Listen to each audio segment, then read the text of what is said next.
Jah, no sotsidega see häda on, et kui suu lahti teeb, siis hakkab vale tulema. See võlts poos, mis siit meile sellest ettekandest jäi, lihtsalt on õudne.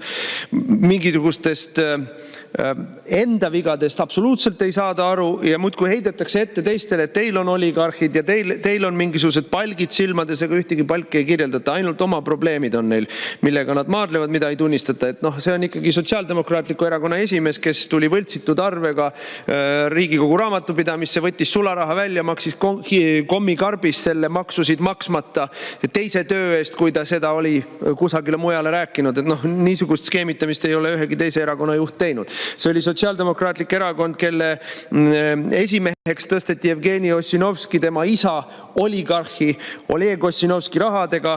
Kahe peale kokku on nad viimase 10 aasta jooksul seal suurusjärgus 335 000 eurot andnud erakonnale. Aga kõige rohkem sel ajal, kui Jevgenit erakonna esimeheks upitati. See on Sotsiaaldemokraatlik Erakond, kes mitte nii väga ei tee poliitikat annetuste toel, vaid teeb poliitikat maksuraha toel. Et kui me mõtleme selle peale, et Tallinnas oldi võimul mitte väga kaua, aga selle aja jooksul siis sotside tehtud erakool riigist või munitsipaliseeriti, linnale võeti kool, kus käib 16 õpilast. Kõik need õpilased on seotud sotsidega ja siis järsku sinna suunatakse 14 miljonit maksumaksja raha, Tallinna maksumaksja raha, siis sellega võrreldes igasugused annetused, on nad Parvel Pruunsillad, Urmas Sõõrumaad või ka isegi Oleg Ossinovskid, kõik kahvatuvad sellega võrreldes. Et selle avaliku ressursi kõrvale toimetamisega nad absoluutselt ei tegele, sellest nad isegi ei räägi.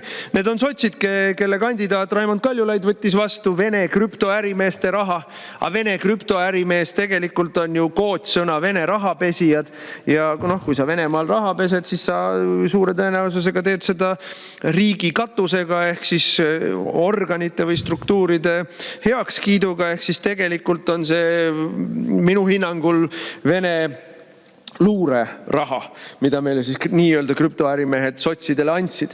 Et need on sotsid ja siis nad tulevad siia võitlema mingisuguse kahtlase rahaga poliitikas. Jumal hoidku, enam kahtlasemat erakonda, enam kahtlasema rahaga erakonda kui sotsid Eestis ei olegi.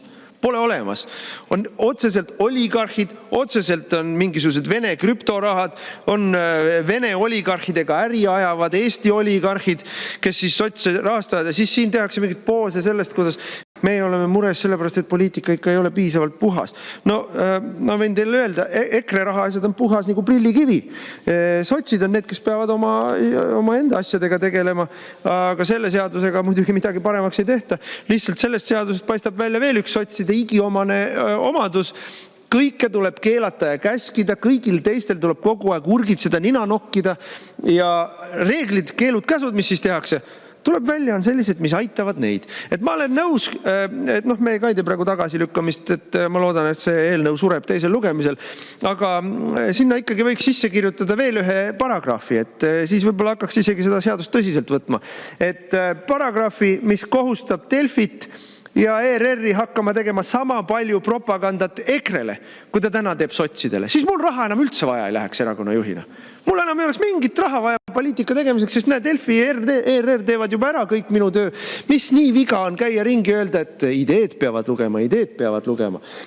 Teil isegi koos ERR-iga, koos Ossinovski rahaga, koos Delfiga, koos ära virutatud kuluhüvitistega protsent kuidagi ei kasva, nii et ei ole teil need ideed ka midagi väärt.